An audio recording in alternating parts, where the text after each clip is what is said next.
जय माता की, जय गुरुवर की। अभी हाल में ही मध्य प्रदेश के सिंगरौली जिले की एक घटना का मामला प्रकाश में आया है। चितरंगी तहसील में शिवलाल सिंह नामक एक बच्चा, जो पिछले वर्ष अगस्त में 9th क्लास में एडमिशन जिसका हुआ, आगे पढ़ने का मन बना करके उसने स्कूल में दाखिला लिया और गांव में खेल रहा था। तभी उसे गांव का एक व्यक्ति, जो दूसरे गांव के बगल के गांव का था, रामपाल अगरिया नामक व्यक्ति, उसने उस बच्चे से कहा कि चलो मैं तुम्हें काम दिलाने के लिए ले चलता हूं। बच्चे ने कहा कि कहाँ काम दिलाओगे, कितने पैसे मिलेंगे। उत्सुकता बस उसने पूछा। उस व्यक्ति ने कहा कि तुम्हें मैं पास में ही ले चलूँगा, 10,000 रुपये महीने मिलेंगे, लेकिन घर में मत बताना। उस बच्चे ने शहर से स्वीकार कर लिया और वह व्यक्ति, जिसका यह गोरख धंधा ही चल रहा था बच्चों को ले जाकर के बेचने का, उसने झूठ बोल करके गांव के 9 बच्चों को चुपचाप अपने घर ले गया, जो पास के ही गांव में उसका घर था। रात भर बच्चों को अपने घर में रखा और बड़े ही गोपनीय तरीके से अगले दिन सुबह सभी बच्चों को चौपन मिर्ज़ापुर से होते हुए, लखनऊ से होते हुए 30 घंटे की यात्रा करा करके बस के माध्यम से और मुजफ्फरनगर में जा करके बेच करके वापस आ गया। बच्चों को जिसकी भनक भी नहीं लगी। इस 30 घंटे की यात्रा के दौरान खाने के लिए बच्चों को केवल 2 समोसे और 2 रोटियां दी गईं। बच्चा भूख से तड़पता रहा, सभी बच्चे तड़पते रहे, प्यास से व्याकुल होते रहे, लेकिन चूंकि अपने घर से अब वह बाहर जा चुके थे, दूसरे के हाथ में जा चुके थे, उनका शोषण प्रारंभ हो गया था। आज यह देश का हाल है। मुजफ्फरनगर, जिसकी आपराधिक पृष्ठभूमि ही रही है, वहाँ पर ले जा करके जैसे ही बच्चे घर पहुँचे, एक अनजान व्यक्ति के घर सभी बच्चे पहुँचे। बच्चों ने देखा कि वहाँ 4-6 व्यक्ति अचानक से आए और सभी ने एक 2-2 बच्चों को बांट लिया और अपने साथ ले गए। बच्चों की समझ में नहीं आ रहा था कि यह क्या हो रहा है। जैसे ही उन लोगों ने बच्चों को अपने घर में रखा, तो बच्चों से ऐसे काम कराए जाने लगे जिसकी उन्होंने कल्पना भी नहीं की थी। सुबह 3 बजे उठना, उठ करके उनके घर में झाड़ू पोछा लगाना, गाय का गोबर साफ करना, दोपहर में खेत जाना, घास काटना, गाय बैलों में को सानी डालना। इस तरह करके सुबह 3 बजे से लेकर के रात 11 बजे तक इन बच्चों से काम कराया जा रहा था। केवल 2 टाइम भोजन दिया जा रहा था, उसमें भी सीमित मात्रा में भोजन दिया जा रहा था। ये बच्चे रो रहे थे, बिलख रहे थे, गिड़गिड़ा रहे थे कि हमें हमारे घर जाने दो, लेकिन चूँकि इन बच्चों को बेचा जा चुका था, जिनके घर में ये थे, उन्होंने कुछ न कुछ पैसा अदा किया था उस व्यक्ति को जिसने इन बच्चों को वहाँ पहुँचाया था। 5-6 दिन काम करने के बाद, असहनीय पीड़ा पाने के बाद, एक दिन शिवलाल वहाँ से भाग गया। ये शिवलाल जो सिंगरौली का ही रहने वाला था, मुजफ्फरनगर इतना दूर उसने कभी सोचा भी नहीं था कि वहाँ अपरिचित लोगों के साथ ऐसे रहना पड़ेगा। वह 6 दिन बाद वहाँ से किसी तरह भाग गया। जब उसे पता चला कि ये काम के बहाने नहीं बल्कि उसे बेचा गया है, वहाँ से तुरंत भाग गया। लेकिन भागने के बाद भी 3 बच्चे भगे थे। भागने के बाद भी मुख्य सड़क पर एक गाड़ी आई और फिर बच्चों को पकड़ ले गई। किसी तरह से फिर ये भगे, लेकिन एक बच्चा उनकी गिरफ्त में आ गया। ये 2 बच्चे भाग करके थाने पहुँचे। संबंधित थाने में पहुँचे, इनको लगा कि हम थाने पहुँचेंगे, यहाँ पुलिस वाले रहते हैं, हमारी सहायता करेंगे। लेकिन पुलिस वालों ने क्या कहा कि मध्य प्रदेश यहाँ से 1000 किलोमीटर दूर है और हम तुम्हें वहाँ नहीं पहुँचा सकते, पैसे लगेंगे। बच्चों ने कहा कि आप हमारे घर में सूचना दे दीजिए। नंबर तक उन्होंने बताया, लेकिन पुलिस वाले ने कहा कि नहीं, अभी यह संभव नहीं है, तुम चाहो तो मेरे घर में काम कर सकते हो। यह पुलिस वाले का कहना था। मरता क्या ना करता, शिवलाल ने कहा कि क्या काम है बताइए। उसने कहा काम कर लो, 1 महीने का काम है, कुछ पैसे जुड़ जाएंगे, 10,000 रुपये हम तुम्हें महीना देंगे, जब तुम्हारे पास पैसे हो जाएंगे अपने घर चले जाना। बच्चा यह मान करके कि चलो मेरे पास पैसे आएंगे मैं घर चला जाऊंगा, उसने स्वीकृति दे दी और पुलिस वाले घर में काम करने लगा। ये पिछले वर्ष की ही बात है, अक्टूबर माह की। और उसके घर में जैसे काम करने लगा फिर से वही प्रक्रिया, 3 बजे सुबह जगाना, पूरा डेयरी का कार्य कराना, खेत में मेड़ में मिट्टी डलाना, गड्ढे खुदवाना, पेड़ लगवाना, गन्ने के खेत में कटाई करवाना, बहुत सारा काम इससे करवाया जा रहा था। और खाने के लिए वही जरा सा भोजन दिया जा रहा था। बच्चा कमज़ोर होता जा रहा था। वह फिर से कहा कि भाई मुझे घर जाने दो, लेकिन उन्होंने कहा कि नहीं, तुम्हें हमने खरीद लिया है, तुम्हें अब यहीं रहना पड़ेगा। और 10,000 की जगह 3,000 रुपये उनने उसे देना शुरू कर दिया। मारपीट भी बच्चे के साथ की गई। खाना तो कम दिया ही जा रहा था, बीच बीच में मारपीट भी किया जा रहा था। बच्चे का पूरी तरह से शोषण हो रहा था। यही नहीं, इसके साथ आज पूरे देश का यही हाल है। जितने बच्चों के साथ ये घटना घटती है उनका जीवन नर्क बन करके रह जाता है, लेकिन हमारी सरकारें चुप हैं, उन्हें कोई मतलब नहीं है। बड़े बड़े नियम बने हैं, कानून बने हैं, अंतर्राष्ट्रीय श्रम संगठन बना हुआ है, संविधान में अनुच्छेद 23 बना हुआ है जो बच्चों के बाल श्रम के नियमन और निषेध की बात करता है, कठोर दंड का जिसमें प्रावधान है। उसके बावजूद आज हजारों लाखों बच्चे शोषण के शिकार होते हैं, जिन्हें बेच दिया जाता है, जिनका अस्तित्व खतरे में आ जाता है, जिनकी ज़िंदगी समाप्त हो जाती है, लेकिन सरकारें कुछ नहीं कर पा रही। अतः पुलिस वाले के घर में यह शिवलाल काम करने के लिए मजबूर था। वह कहता था मेरे घर में एक बार बात करा दीजिए। 8 महीने हो गए थे, लेकिन उन्हें उससे कोई मतलब नहीं था। वो कहते थे कोई बात नहीं होगी, ना तुम घर कभी जा पाओगे। सोचिए बच्चे का जीवन कैसा हो गया होगा। किसी तरह से प्रयास करके किसी ने उसकी सहायता की, मोबाइल से उसने घर में बात किया, घर वालों को जानकारी दी कि मैं यहाँ पर हूँ। जो घर वाले साल भर से उसको ढूंढ रहे थे, परेशान थे, उनके जान में जान आई। चितरंगी थाने में बच्चे के परिजन गए, उन्होंने रिपोर्ट लिखाना चाहा, लेकिन पुलिस वालों ने मना कर दिया कि हम रिपोर्ट नहीं लिख पाएंगे। आप 10,000 रुपये हमें दीजिए, आप गाड़ी की व्यवस्था करिए, आप डीजल की व्यवस्था करिए, उसके बाद ही हम रिपोर्ट लिखेंगे और बच्चे को ढूंढने की कोशिश करेंगे। यदि मिल जाता है तो अच्छी बात है।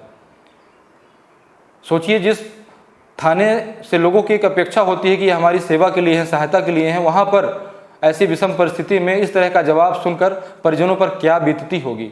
यह आए दिन की बात है, कोई नई बात नहीं है।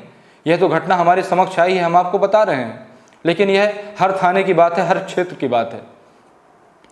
बच्चे के परिजनों ने सीएम हेल्पलाइन में इसकी शिकायत की, लेकिन वहाँ से भी कोई निदान नहीं मिला।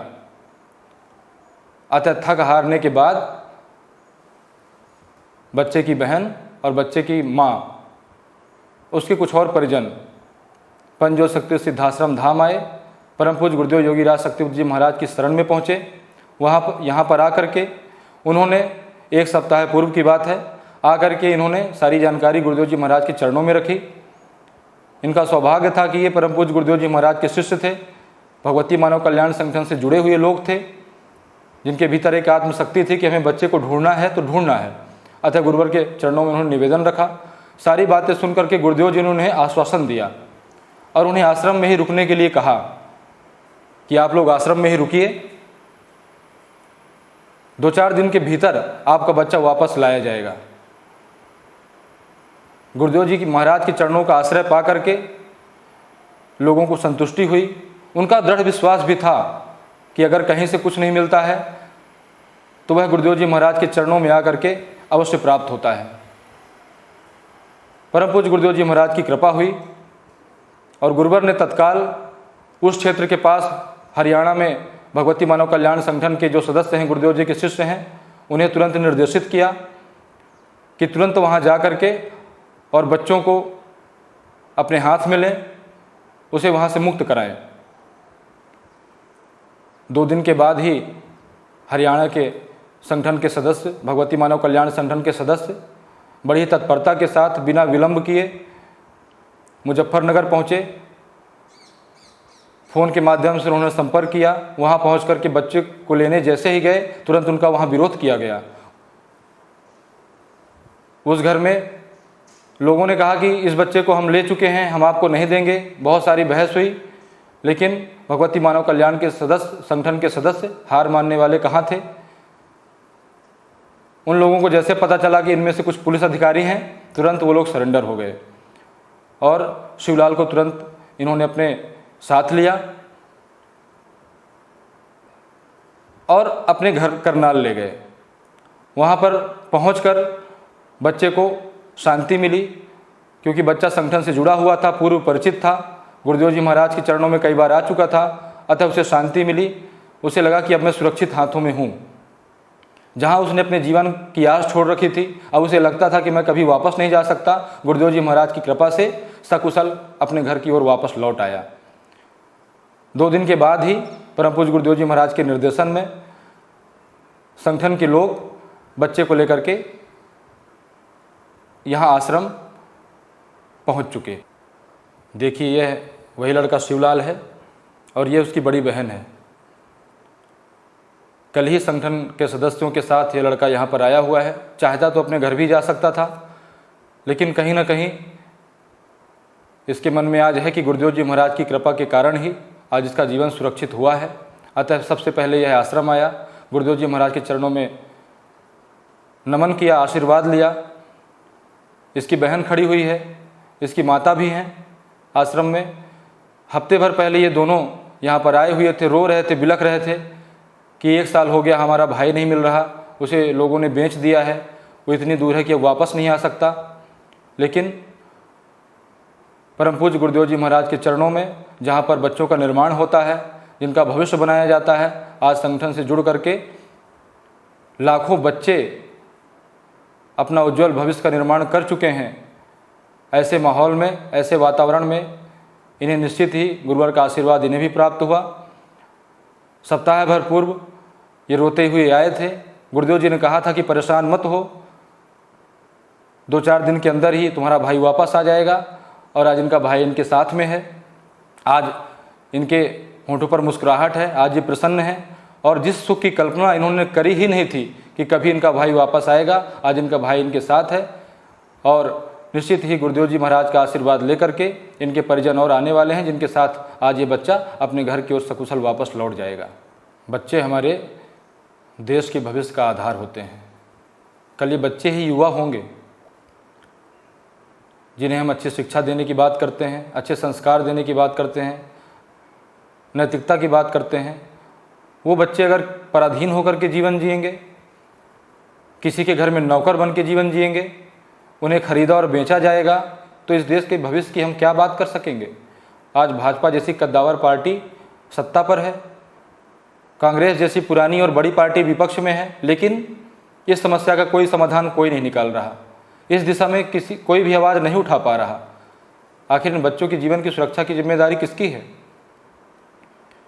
मध्य प्रदेश में शिवराज सिंह चौहान मुख्यमंत्री हैं, बढ़ चढ़ के बच्चों के लिए बात करते हैं, बच्चों का मामा अपने आप को कहते हैं, लेकिन आज तक बच्चों की सुरक्षा के लिए कोई उनका स्टेटमेंट सुनने के लिए नहीं मिला।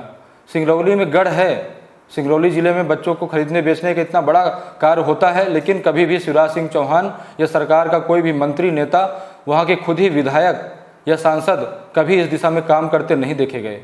आखिर बच्चों का भविष्य कैसे सुरक्षित रखा जाएगा। भगवती मानव कल्याण संगठन सदैव ही समाज सुधार की दिशा में काम करता आया है। परम पूज्य गुरुदेव योगी राज श्री शक्तिपुत्र जी महाराज के निर्देशन में आज देश के हर जिलों में भगवती मानव कल्याण संगठन कार्य कर रहा है। रोज इस आश्रम में सैकड़ों बच्चे गुरुदेव जी महाराज से मिलने आते हैं और अपने जीवन के लिए मार्गदर्शन लेते हैं।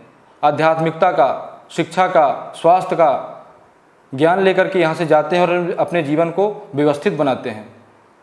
भगवती मानव कल्याण संगठन कतई बर्दाश्त नहीं करेगा कि बच्चों के साथ ऐसा मजाक का वातावरण देश में बने।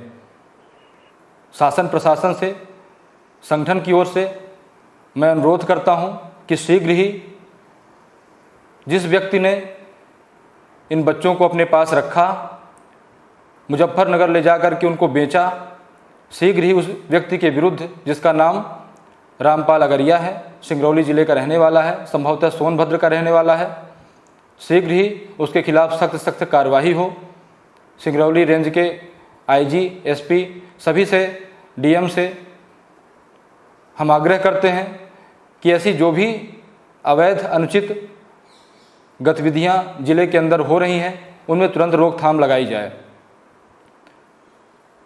अगर इन बच्चों को शीघ्र न्याय नहीं मिला और ऐसे तमाम मामलों में रोक नहीं लगा तो आने वाले समय में भगवती मानव कल्याण संगठन के द्वारा बड़ा कदम उठाया जा सकता है, जिसकी जिम्मेदारी शासन प्रशासन की होगी।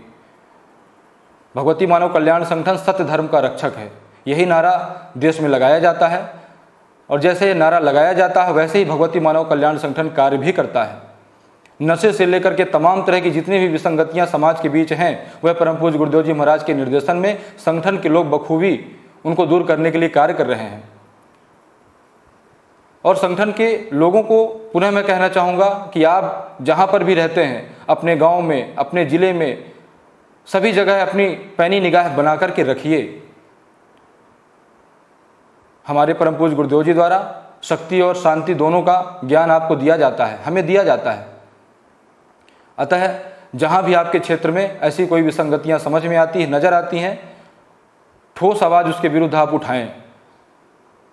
निश्चित ही आने वाले समय में देश में एक खुशहाली का वातावरण निर्मित हो सकेगा। जय माता की, जय गुरुवर की।